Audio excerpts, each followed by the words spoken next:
transition. Hello, everyone, and welcome to day 5 of CIE 2025. We are more than halfway through, but we still have so much to go through. So today we have our first panel, that is Esports Team Management. So we have 3 amazing panels here for you, and I will let them take the discussion off with you guys.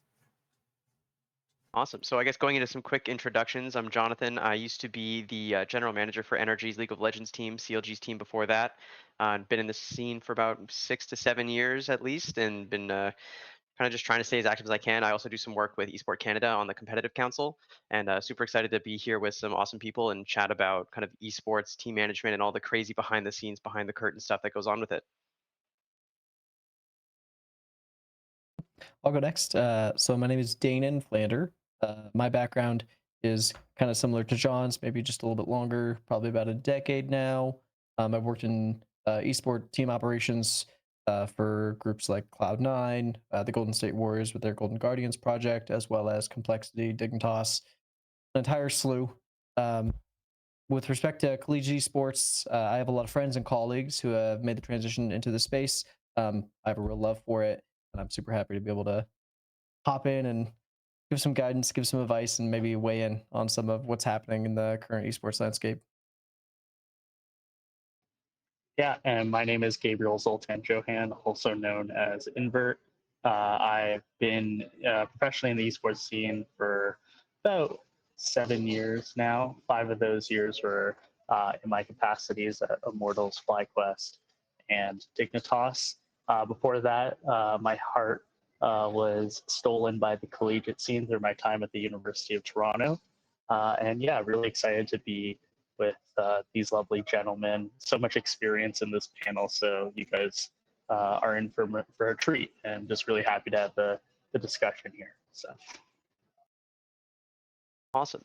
So I guess to kick some stuff off here, let's kind of hop into our first kind of like a starting point. So I know a lot of us have worked in kind of everything from the small scrappy startups, especially back in like the beginning of Danan's experience with Cloud9 and kind of the infancy of that organization, all the way up to some very large scale, very corporate entities. It's like my time with CLG when it was owned by Madison Square Garden.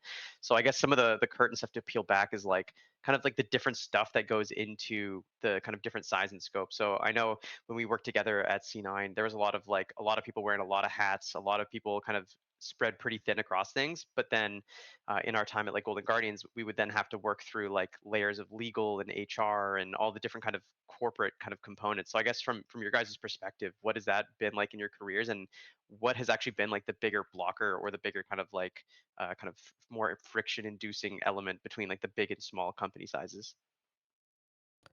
Yeah, I'll jump on this one at the front, especially because you kind of invoked a lot of my background there.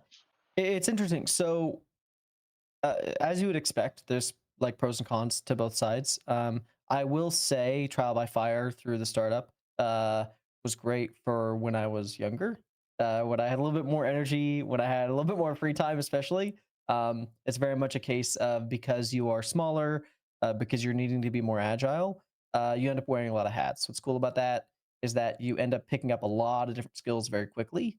Um, but to talk about the con and probably the benefit of being at a larger organization too, when you do all of these different things, you don't really get to focus on excelling at any individual thing. You don't get to become the foremost expert at any one thing.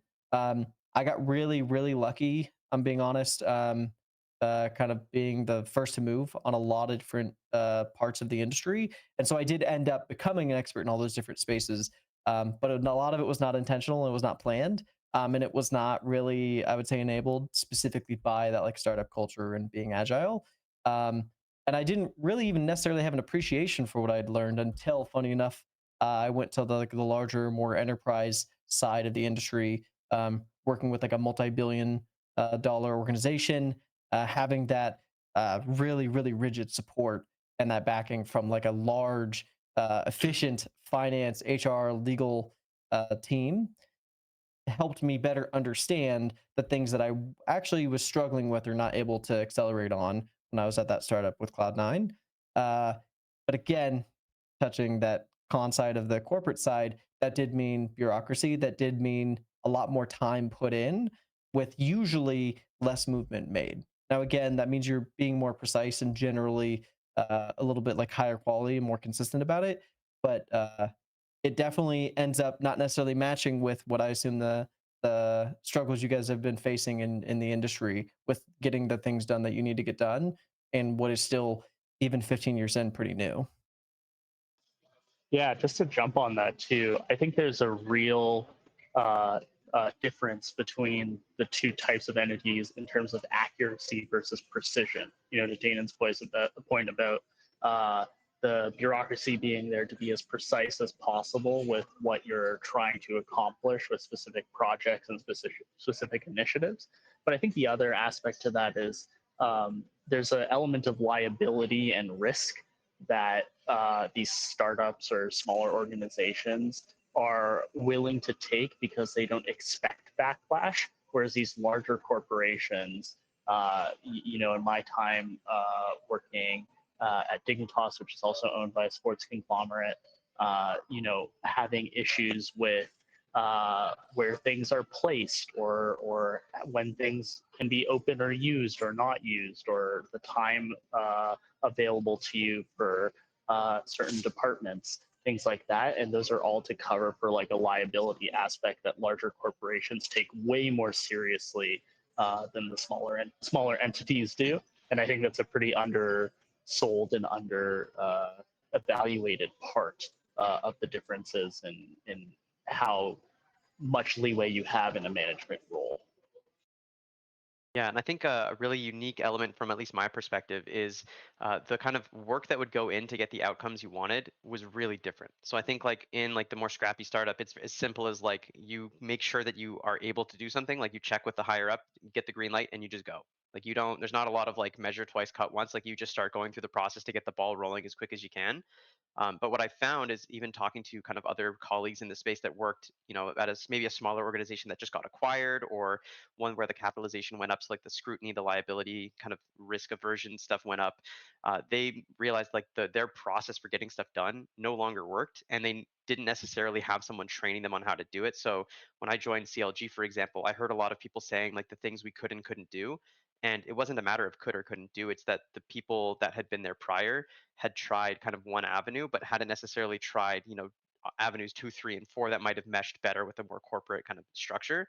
And so once we kind of went to those people inside the company and said, hey, what's the best way for us to get this done from like your department's perspective, and cater to kind of our approach to that perspective, we were able to get stuff done really quickly, and it was really great. But it did take a lot of groundwork, a lot of like preemptive communication and collaboration to be like, okay, you know, there's this company that has hundreds of different employees, like payroll, what's the easiest way to make that work? Or HR, we're looking to hire a bunch of people from all over the world, and their start dates won't line up because we've got like visas and all this complicated logistics stuff going on. What's the best way for us to do this where they're not showing up and having to wait, you know, a super long period of time to actually start getting their benefits and start getting their payments and stuff like that, because of all the bureaucracy of not just the company that we work for, but also like the US government and dealing with like social security and stuff like that. So from my perspective, at least, it was a really unique experience to kind of see both sides, but then also kind of try and problem solve after seeing the kind of easier approaches work in kind of that smaller scrappy space, figuring out how do I then make new systems to actually tackle this new project, because realistically the old stuff wasn't going to work anymore. Like it just wasn't going to happen that way. Yeah, not just new systems, but kind of a new way of presenting things as well, right, Sean? Where it's like as you grow into larger and larger corporations, you're also dealing with larger entities and just more people who are not endemic to the industry and may not have prerequisite knowledge on how things normally operate in the industry, right? So I think visas is a great example of this, like the evolution of immigration across the industry as well. I know Danan, like you probably lived through that and can speak more to it than I can, but that's just one example of like you are dealing with this entity or this government department that just simply is not attuned to the industry the same way that us three are. And so that comes with its own hurdles in terms of how you explain those operations or explain your case in order to make your to complete your project or your initiative. So Yeah, for sure. I'm super happy to jump in to kind of talk through. There's so many actually different tiers. It's not just the one or the other. It's not just like the startup and the corporate tier as it is when it comes especially to immigration. And then even separate from the fact that there's probably more like 3 or 4-ish tiers, there's additional complications like the greater changes in the world, right? Like as politics shifts and as the immigration policy of not only America but generally every country on the planet has been kind of doing its own reassessment every 5 to 10 years of what they want immigration to look like.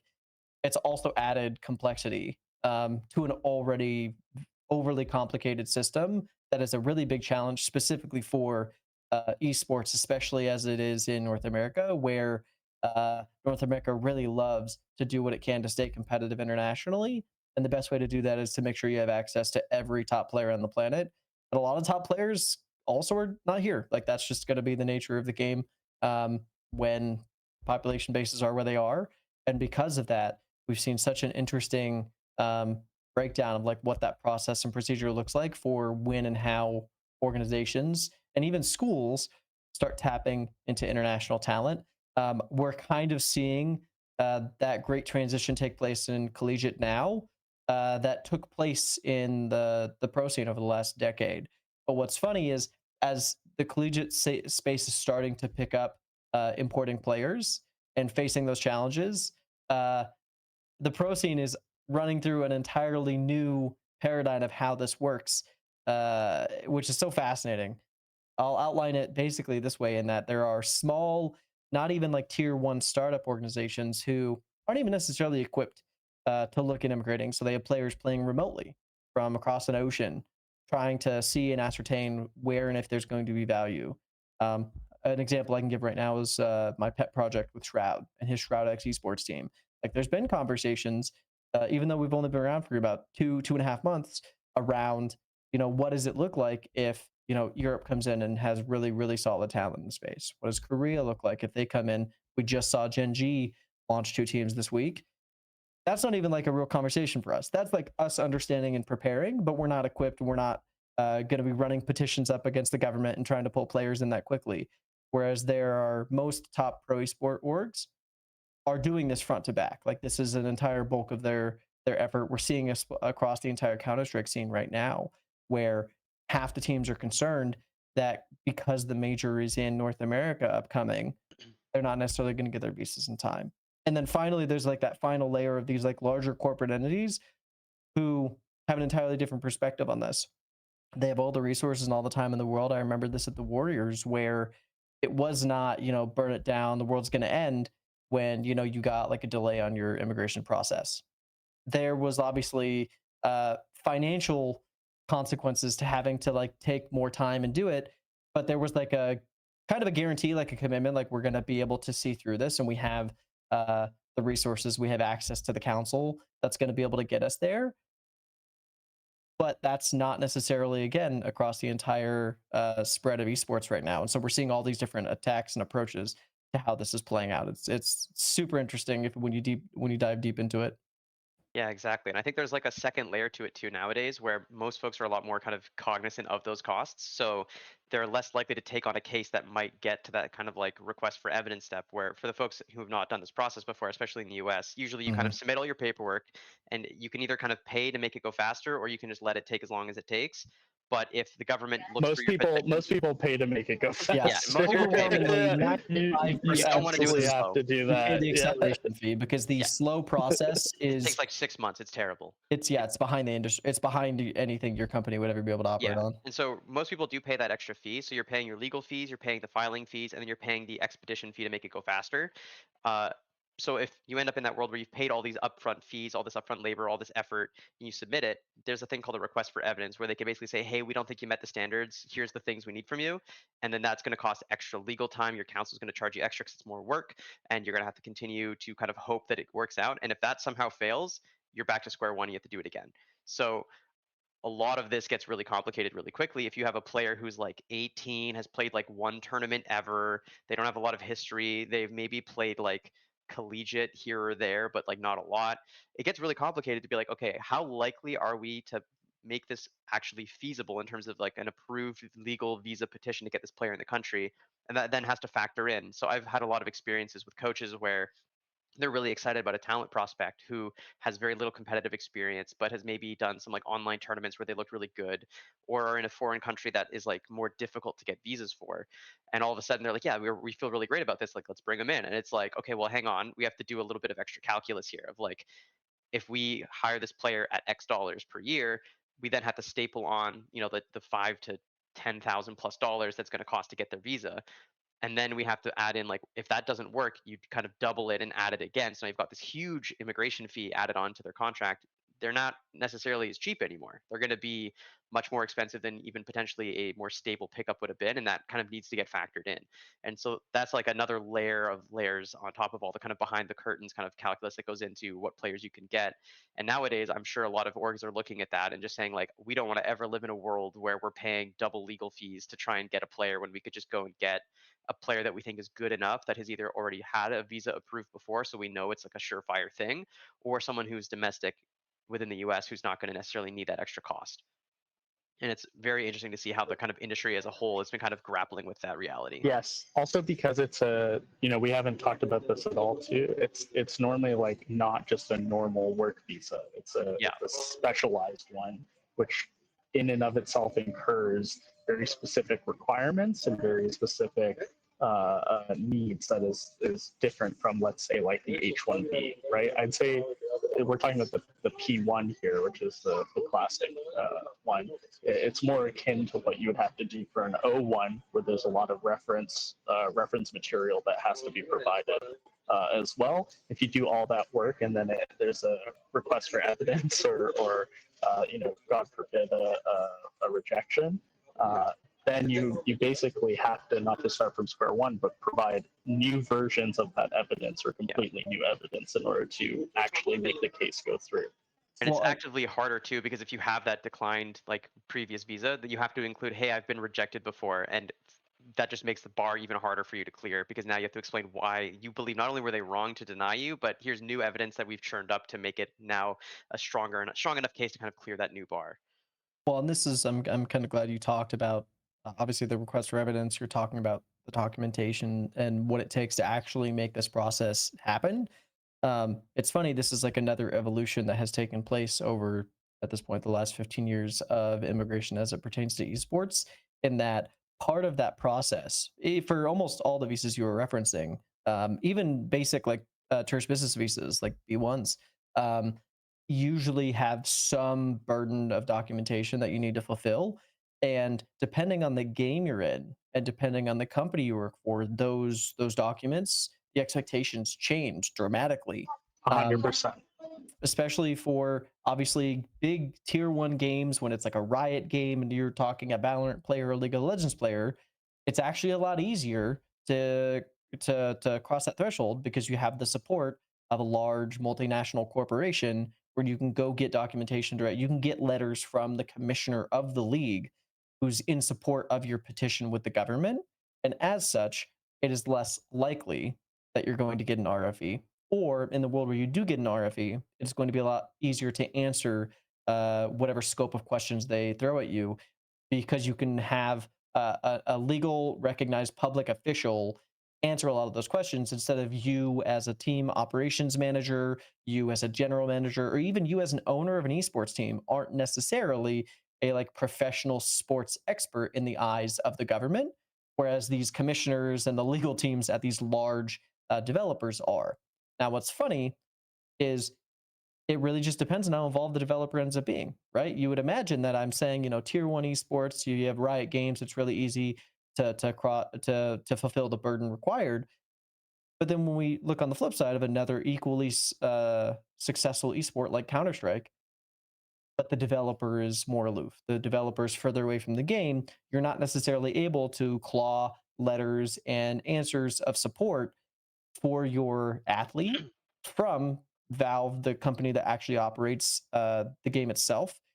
So then you're basically at the tier below, where you're asking tournament organizers who are kind of pro sports-ish experts. They are like commissioner equivalents, but they're not necessarily viewed that way by any government It's necessarily. basically like immigration officer dependent at that point, right? Where it's Yes. like who looks at your case on a given day to really determine that. And that Yeah. falls into the same struggle, honestly, when we talk at collegiate, right? Like a lot of your documentation and your intention is attached to the organization you're doing your work for. And funny enough, that is like an entirely different world also when your immigration officers are looking at the documentation and it's starting to talk and invoke things like the NCAA. And in the context of esports, it's going to be NACE, it's going to be all these different groups like NACAD and CECC. The officers don't understand and don't necessarily have the same respect we do for these people in these positions. So when they're answering and petitioning to support your visa application, it's a bit of a crapshoot. Yeah, and it's actually really important, I think, that we're talking about this topic in particular, given that this is like a Canadian, intercollegiate exhibition, just because, like, if you're a Canadian, someone who goes to college in Canada, you want to enter the industry, these are topics and things you'll have to grapple with likely if you're going to be working in the industry. Jonathon and myself, we're not from the land of the free like Danan is, so we've had to enter Los Angeles through these visas ourselves, and I'm sure we both can speak to this as well. But there's a lot of situations where entering the industry becomes a lot more difficult because these smaller scale organizations may not have those resources available to actually help you pursue a role with them or a project with them or what have you. So it's something to consider and something to think about and something that management kind of deals with on a regular basis, on a rotating basis, whether it's yearly, seasonally, etc. So. Yeah, exactly. And I think it definitely makes things a lot harder, but I do kind of want to pivot things a little bit. So we've kind of talked about some of the talent acquisition elements around like immigration, logistics, even like some of the HR stuff that goes on for the large organizations. But I want to talk more about the real like meat and potatoes, the stuff that like the average fan is really unsure how to understand and grapple with, which is like, why aren't teams making the roster moves I want them to make? Why, when roster locks are coming up, why doesn't everyone who's doing poorly just shuffle players around? And so I kind of wanted to dig into some of the like poaching, tampering, roster locks, the real like GMs in like a big Discord circle, kind of talking to each other and making moves The and stuff like that. cabal. Yeah, because like a lot of people kind of look at this from like the traditional sports lens, right? Where like they see movies and TV shows of like the GMs calling each other on the phone in the office and being like, "Oh, I'll give you this many million for this player," and this, and obviously the esports version of that is over Discord, and extremely different because our systems are so different. To be fair, this is actually such a deep cut, but I've very candidly had like phone calls with Danan over players and trades and whatnot. So Oh no, it the happens phone for is sure. the phone is still a worthwhile medium for those conversations. Yeah, but it's obviously it's not in the large conference room on the speakerphone with like 10 different scouts in the room, right? It's like a very different, like more laid back vibe. Obviously the conversation is still, that same scope of like I want X players, Y players, I want to buy and sell and all this kind of stuff. But we kind of we look at it from a very different perspective. And then the biggest difference, which we don't have to go too far into because we only have so much time, which is there's no future consideration, right? There's no draft, there's no other talent pipeline. It's literally just this transaction in this moment, dollars and players, that's it. There's no extra complexity to it. So I guess from everyone's perspective, what is that like roster lock kind of panic situation been like for you guys in your experiences? And I'm sure Gabe's been on a crazy version of this given his experience as a coach as well, where he might be one of those pieces being Yes. potentially moved around. Yeah, I mean, I can speak to this too, very candidly being on some lower performing teams, which would, the panic sets in the most for those kinds of teams over other ones. It's kind of weird because all those other considerations we talked about before kind of gets thrown out the window. From an immigration standpoint, everyone who you're talking about likely already has the work permit. In the case that you're pulling in a free agent, that is a consideration to make, though, as well, right? Where it's like, oh, I need to grab this person from abroad, and we have to factor that time in order to make sure that works. I think generally the reason why those moves, correct me if I'm wrong in your guys' opinion, but I think the reason why those moves really don't happen as often in esports compared to traditional sports is twofold. One, I think GMs and management generally tend to overvalue their own assets. And two, I just don't think there's enough assets to move around to make any sort of successful transactions kind of happen. When you're dealing with teams that are only like 5-ish players and you don't have any sort of substitution or like, ability to use, for example, use a star player piece to get depth or use depth to get a star player piece, it becomes very difficult to actually create meaningful transactions that both parties are happy or unhappy with. Yeah, I mean, I'll speak a little bit on this.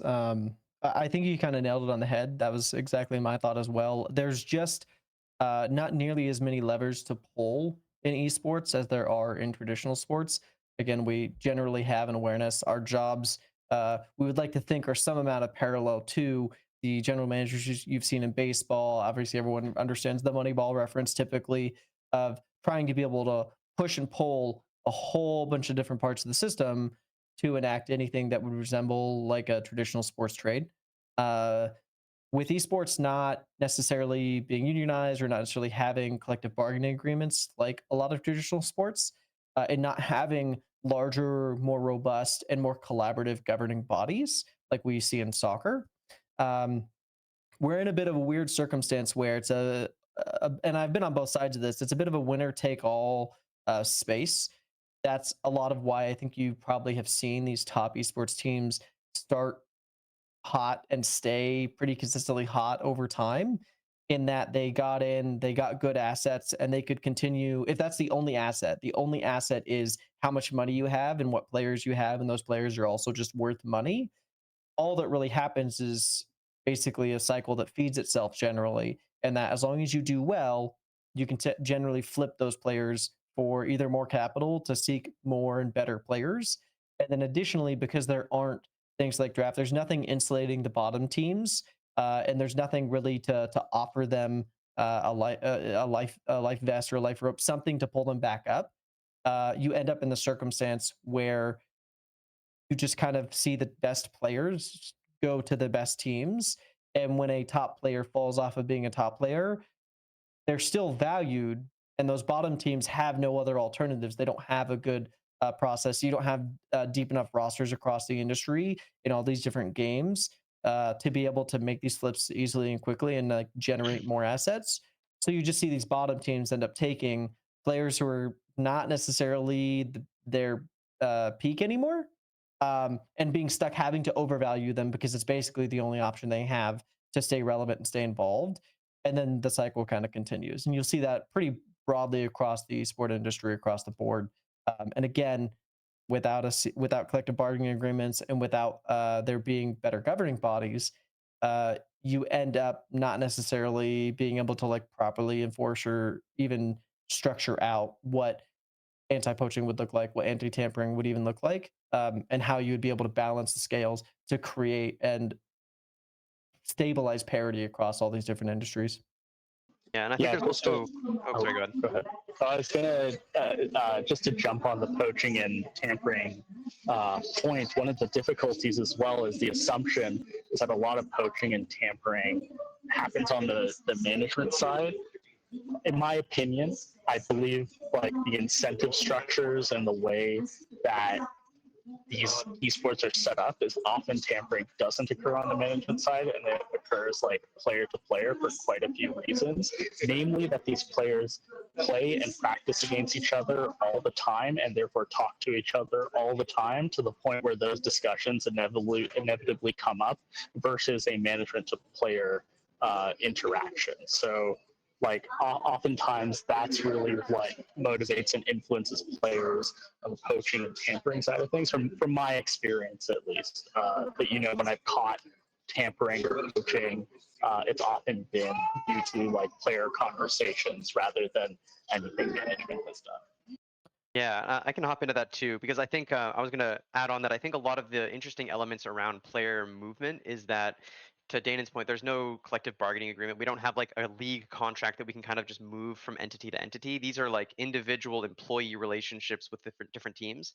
So if I did want to buy player A from a different team, I would not only need to go and talk to that team, but potentially talk to that player, because I may not want the exact version of the contract they have with that player. I may need to change it for how our organization works. I might need to tweak it a little bit. I might want to move their compensation up or down. And now all of a sudden, there's three parties that need to give consent for the trade, right? There's the two different teams transacting, but there's also the player who now needs to take a new agreement potentially. So there's a lot of different moving pieces. And to the poaching element, right there, I think part of the reason why we see a lot of kind of poaching allegations on the player level is because there's kind of two people there, right? There's the player and their representative. So the representative likely has a catalog of 3 to 10 potentially more players that they represent in different games and potentially the same game, and they then can go and talk different teams and say, hey, we think you guys need a new top laner. I represent 3 top laners. This one's a free agent. What do you think of them? Also compare them to the rest of my the people I have who may not necessarily be free agents. They then have that information that is kind of on that weird gray line of like they didn't technically poach, but they gained information that would kind of tip the hand of this team to say they would want one of your players who is currently tied under a contract. And so then that starts to grease the wheel. That's how kind of poaching begins. You kind of go back and talk to your client. That player then talks to their friends on that team. All of a sudden, this has become like a really real element of poaching. But technically, it's like this really wishy-washy gray area of how it started. And now all of a sudden, it's kind of manifested its own thing.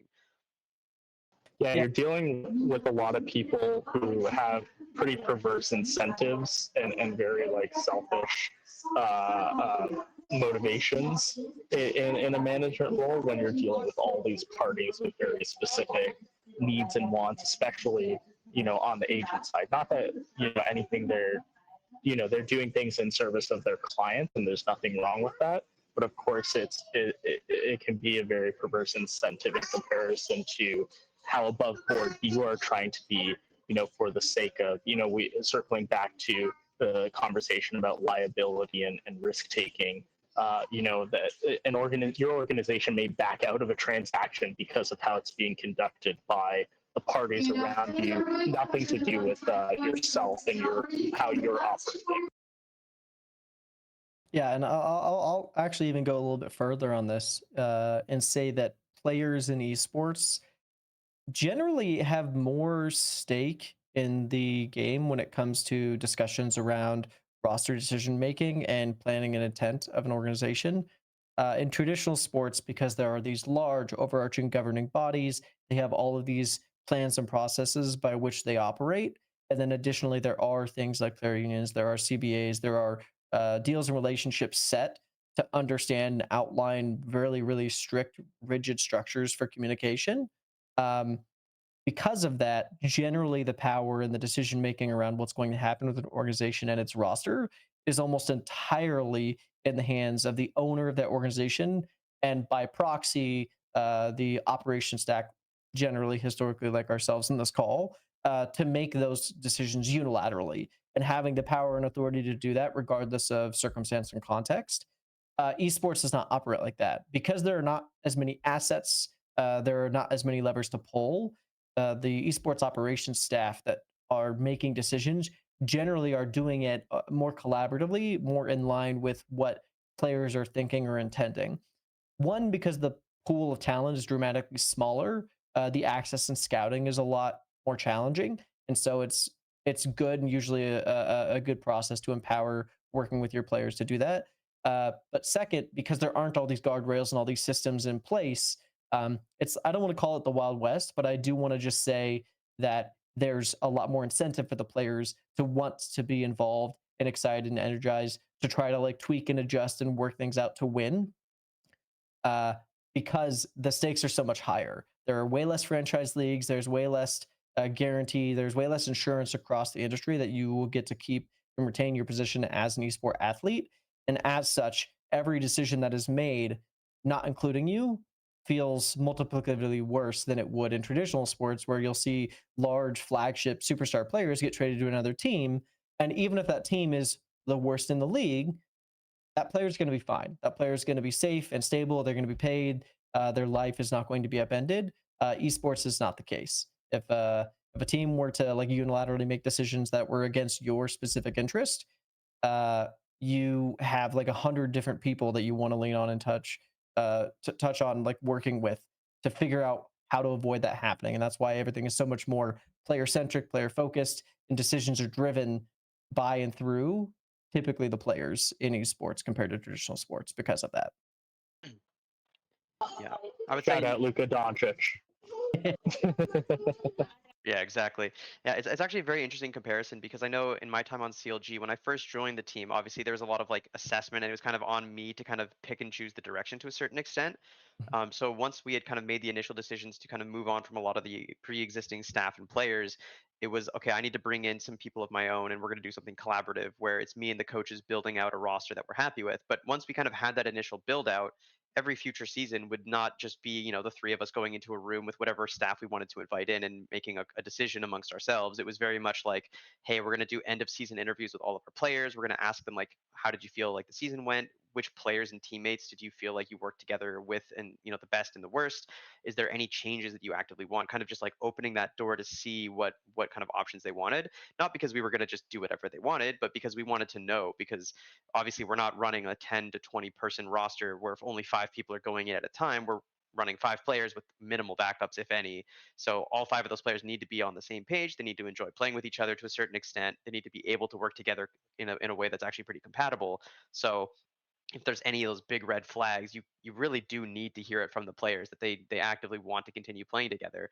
And luckily at CLG, we were able to have a group that wanted to continue playing together, especially after that kind of summer season breakout we had in that first year, to be like, okay, cool, we have something cool here. Everyone's pretty invested in this. We don't have to go too crazy in the off season.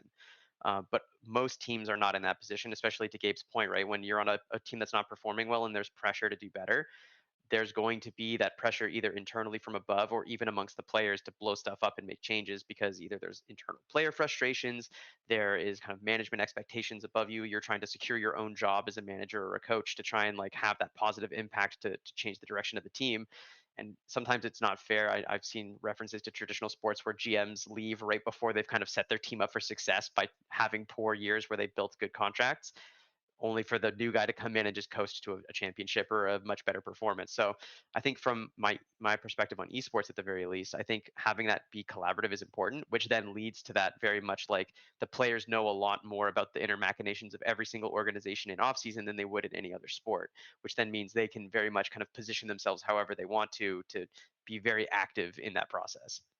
Well, and what's funny to highlight kind of what you were already touching on there, that's probably the most extreme circumstance we've managed to manifest in esports so far, has been through Riot Games, through what was the LCS, now LTA, because there is in effect a players association, because there is like an intentional governing body of Riot Games and the teams trying to work together to build what guardrails they have been able to and set really high standards of intent around like decisions you make for the entirety of the product, up to and including roster decisions, because there were things like scouting grounds and like the soft attempt at having a draft.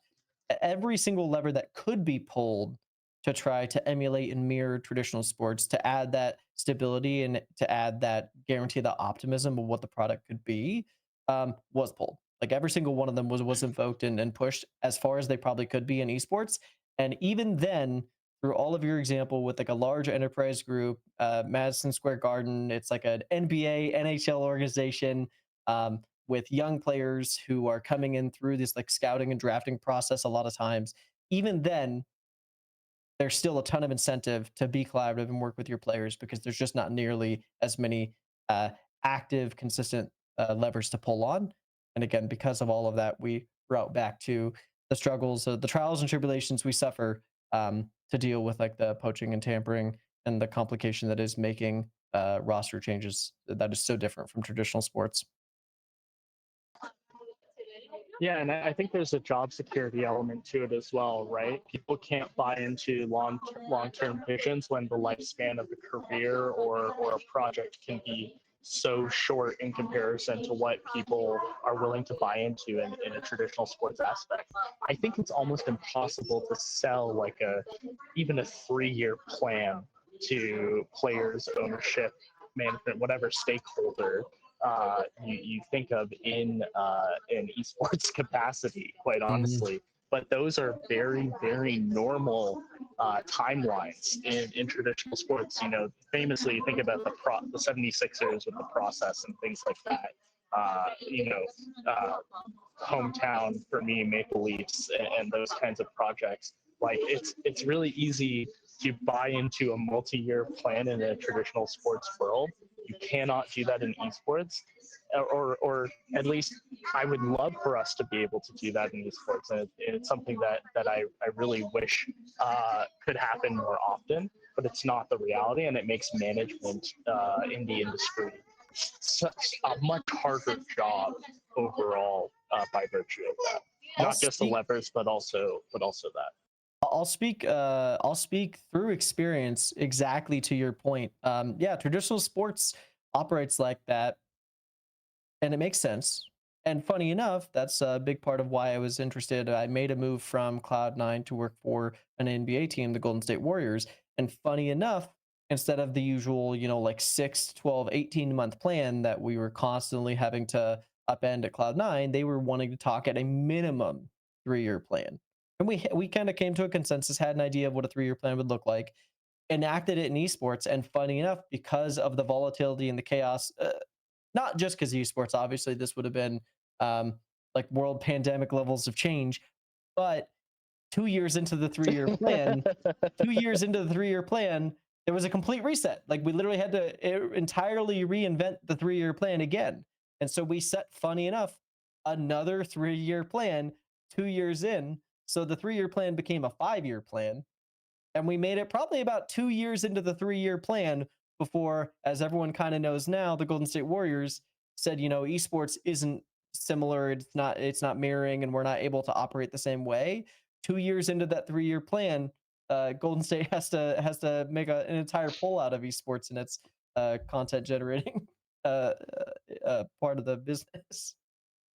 Unfortunately, we only made it a year and a half into our 3-year plan before they sold the entire company. So it's a very common experience where, to be fair, we were able to kind of do what the plan was and accelerate. Like we've kind of built in it, like if the window is open, we can jump through the window, which was part of our initial planning. So when NRG came in, that the timing was right anyway, and it made a lot of sense for them to kind of hit the ground running. So we were able to kind of more or less continue the plan, even though it was a bit of a ship of Theseus thing, where like we kind of rebuilt the plan while out at sea. But at the end of the day, like that long-term planning is very gone, and I think every 3-year plan must, in and of itself, be comprised of 3 different 1-year plans, because that's the kind of world you're going to have to live in. Yeah, I was gonna say, I'll do you one better. I had a 2-year plan with Immortals that got scrapped in 4 months. So, I actually want to take this. You guys kind of inspired me to want to ask a question that I think is interesting. What is taking place within esports? Because we're talking about where things like we did something and either did or didn't work, and then there was a big pivot, right? And that was generally happening 18 to 24 months into what sounds like a 36 plus month plan. I'm curious to hear what your perspective is on. I have that perspective, obviously, from the Warriors, like I said, but I want to all the way back to Dignitas, Complexity, Cloud9. There were windows when I was there where we had a plan, and again, short term, 6, 12, 18 months. We succeeded. We did it, right? Cloud9 especially, we got like 3 world championships in like a 4-month period. Everything that we wanted to do, that we planned and executed on, happened and was successful. But it wasn't enough. And this seems to be a trend across esports, where teams that do well and succeed, specifically in their esport, in their space, don't end up being able to carry or maintain that forward. I think they stay relevant and they stay successful from a winnings perspective. But I think when you talk and hear about their businesses, it's not playing out. From an esports like operations, from the team operations perspective, why do you think that is? Yeah, I think we talked about this a little bit on a previous panel earlier this week with me, Gabe, and Robert, but a lot of teams have really kind of put everything into the like competitive basket, being like, we must put all resources in, we must win, we must compete, we must have the best players, we must have the most practice, we must do the most things to make sure that our competitive divisions win. but then they kind of forgot the forest for the trees. They're like, okay, we have this really cool team that wins a lot, and our fans love watching them win, but we haven't given our fans a way to see them or interact with them in any meaningful way outside of this, because we've removed how much content we're filming because we want to make sure they have more practice. We've kind of done less streaming requirements and less push for them to make their individual brands bigger, because again, we want them to have more individual practice time. And this kind of like forever pursuit of the championship, of the trophy, of the medal, of the accolades, we kind of lost the spirit of what made the initial wave of esports so fun, which was it was players that you could kind of see kind of at an arm's distance away on like Twitch, owned back when that existed, and different streaming platforms. You could see the individual players, you could see how they interact with the team as a group, you can then see team content alongside it, and then the final kind of culmination of that fandom is you watch them go and play their stage matches that matter. And we kind of don't have that same pipeline anymore. It's more like you watch them play their games, and then if you're lucky, you can catch a piece of like sponsored team content here or there to kind of see what they're like behind the screen, as it were. But I just don't think that push is there nowadays, and it makes it really difficult for the business units to be like, hey, here's all this stuff we can sell, when the only thing they're selling is someone else's broadcast of your team winning, which is just not enough. So I want to ask then, from the esport team operations side, when you get to the end of this road and you hit your success and you're doing well and winning, and the business side says this isn't working, we're not making this isn't like sustainable or monetizable for us. What has been your guys' experience like moving forward? What's like been the pivot or the plan or the adjustment? How do you handle, I guess, that feedback of you did everything we asked you to do, but it doesn't work? Yeah, so luckily I've had some experience of kind of preemptively doing this before that any demand comes through of like, hey, we should do more content, or like, hey, why aren't we doing more content? And a lot of it was like there was this kind of cultural barrier that started to exist of like, oh, we don't talk to the tier 1 esport team in our organization because like they're prickly, they have really strict schedules, they're hard to work with. And we were just like, okay, no, like we're going to give you time. Please take time with our players to film stuff and do things. I will like help ideate stuff. We'll have coaches come in and give ideas too. If we're in the office, that we because some teams have that benefit of sharing the office with their corporate divisions.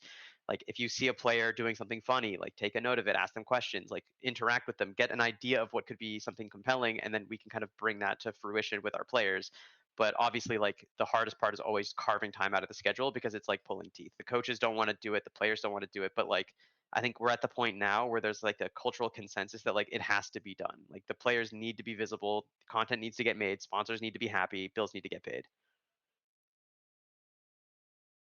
I'll go deeper on this too and say, oftentimes as well, either the stake of or what's at stake is not communicated effectively to the players when it comes to why this stuff should exist, and therefore that creates a tension slash disparity between expectations between the two departments. And then circling back to what I was talking about before, when you're dealing with larger teams, at least in my experience, the sales partnerships, the content side can be very disconnected from what people in the industry enjoy.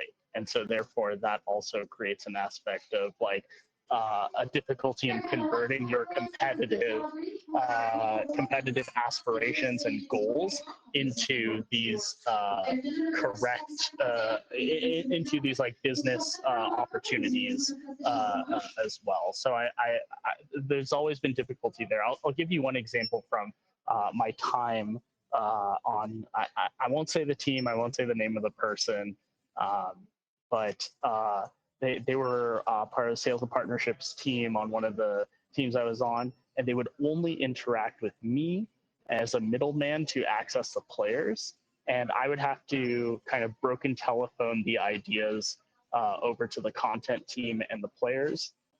And this person's immensely qualified individual. They actually work for a Formula One team on the sales partnerships and marketing side now, so they're doing great stuff there. But it led to a result where these ideas didn't come to fruition, or if they did, they were so bad that they led to like $0 of sales within a whole quarter, which is just absurd when you think about the scale of these companies. So I think there's that kind of disconnect as well at the same time. Yeah, definitely. I've definitely had my share of experiences where I think it was the worst when the people weren't on site. So like if the sales, I think CLG had a like a not amazing system where the sales team was actually part of the MSG sales kind of team as for like all their entities and all their enterprises. So luckily we had a couple folks there that were like very endemic to the space. They watched a lot of games. They kind of knew our players really well. They knew the space really well. So it worked. But that distance makes it hard, right? Like not being able to see a player in the office like remark about a certain brand they'd like to work with or something creates this like extra level of work. Like I wanted to make a brand affinity checklist to be like, okay, players, list all the brands you care about so that our sales team can be like, hey, we have a player that cares about your brand in particular and would be a great brand ambassador as part of a deal with us. Come do something cool with us. Instead, it was like a lot of cold calling, a lot of reaching out randomly and hoping to hear back from brands that they thought they could potentially get on a phone call with. And that makes it really difficult to get the ball rolling.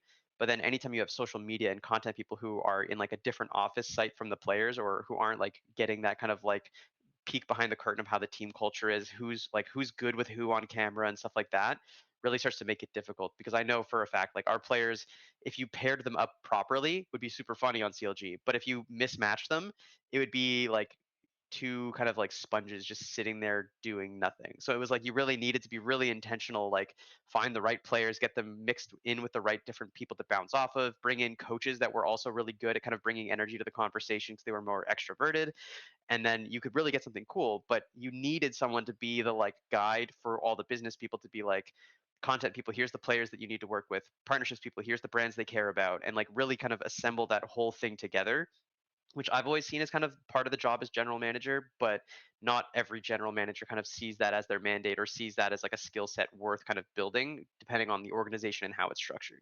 So it makes it tricky to get done.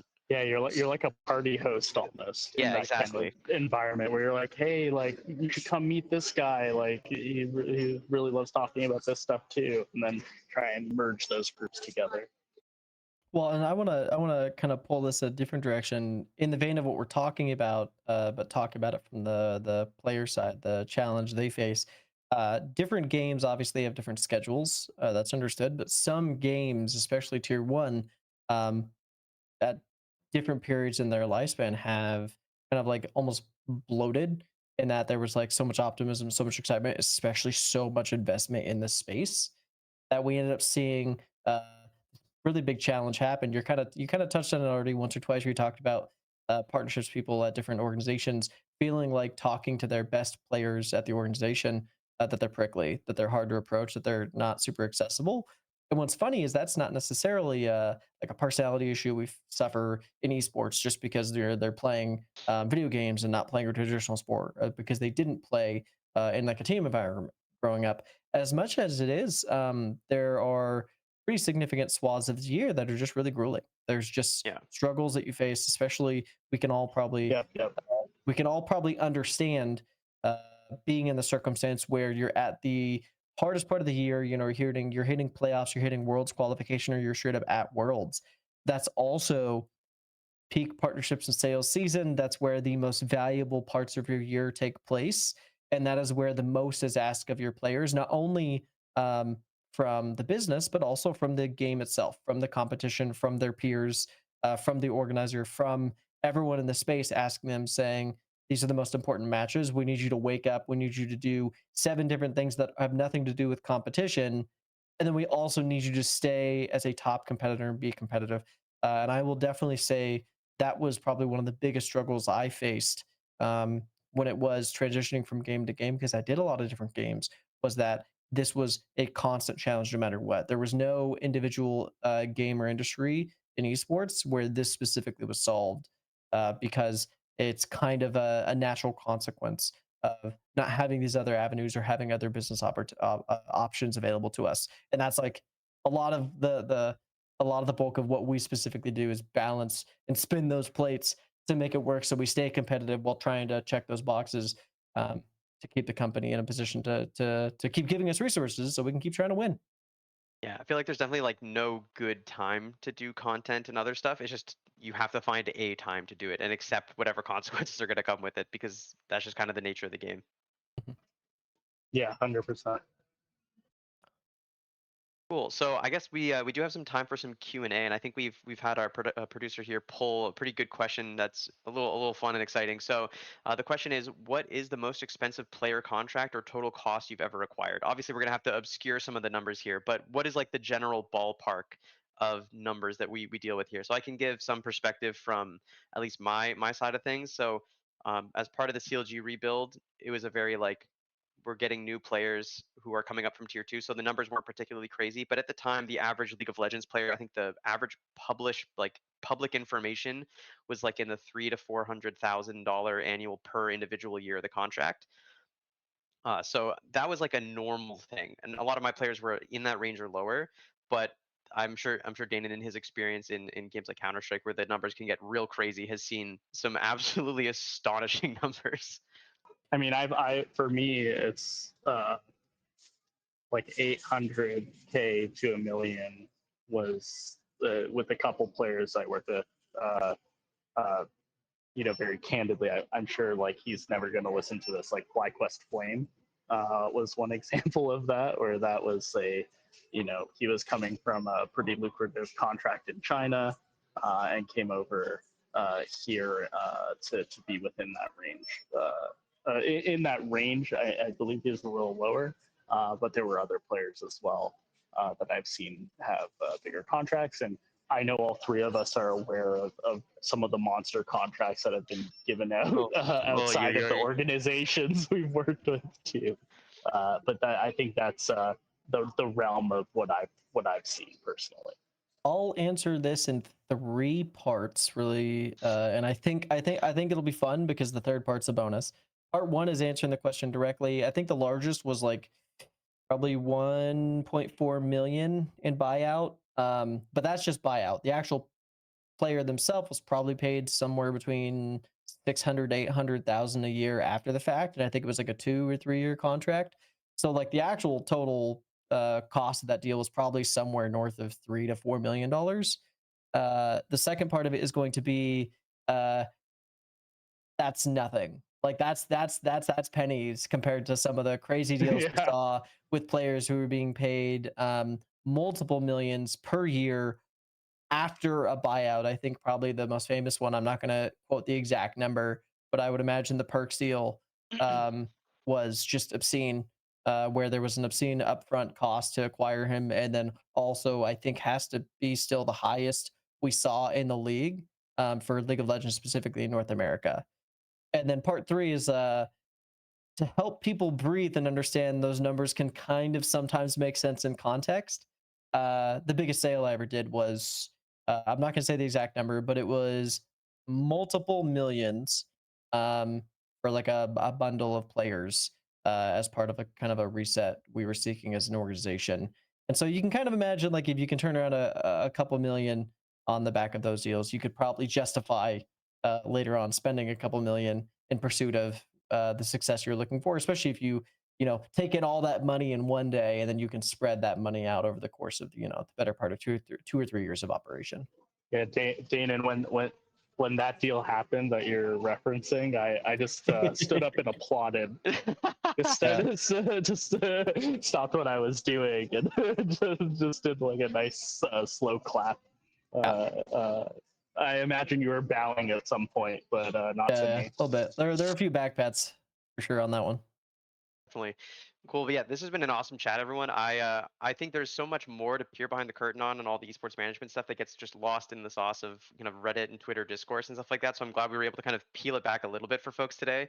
But yeah, closing out, I think I wish that fans would engage in these dialogues with the kind of awareness that we have. Obviously, they're not going to be able to get the full download, but just being able to be a little more understanding of what goes into it and how it's not quite the same as your favorite professional sports team in the more traditional sports world, and understanding what goes into it, I think really helps the kind of fans to understand the dynamics that go on behind the scenes and understand what goes into building teams, changing teams, kind of getting their team's message out there and staying competitive while kind of answering all the questions on the business side. So hopefully we were able to kind of give some insights today and everyone had a super fun time listening. But I'm curious if you guys have any other closing remarks, final words and thoughts. I have a pretty straightforward one. I think this one's really easy. I think it kind of touches on what we love about our jobs and what would help enable us to do it more and better. I think if you're a fan who wants to see roster changes and cool things happen, I think if you want to see more, I think I guess an example I'll give you is what Falcons is doing. I don't necessarily agree with all the decisions they're making roster wise, but I know fans are always excited at the idea of these like big super teams and all the best players playing together. If that's something you're excited about, there's one really easy thing you can do. Help your team that you like monetize, like give them money, find the things that they are doing that they're trying to turn a profit on, and involve yourself. Spending money on your favorite team is going to be the #1 way to prompt them to then use that money to go get the player you want to see. So when you're complaining about it, when you want to raise your hands about it, make sure you're giving them all the resources to even do the things you want to do. Yeah, put your money where your mouth is. Yeah, quite But literally. no, I my final thought really is just I think it's something we didn't touch on, but I think it is pretty important to think about as well. And I'll just do this as like a parting shot. Is there's a huge aspect of management as well that's really underrated, which is talking about these player acquisitions, etc. Is just the onboarding of these players. People who come from foreign environments and need to adjust in certain ways, and management's always going to be a huge part of that. And just to be cognizant of that as well as you think about the way that these teams operate or the decisions that they make with respect to these teams. So just another thing to think about. I know, us three can talk about this kind of stuff for hours. We could take up the whole day if there were another exciting panels for you guys to take a look at. But I think that's kind of like a parting shot there is also to think about that aspect of a management roles and responsibilities there.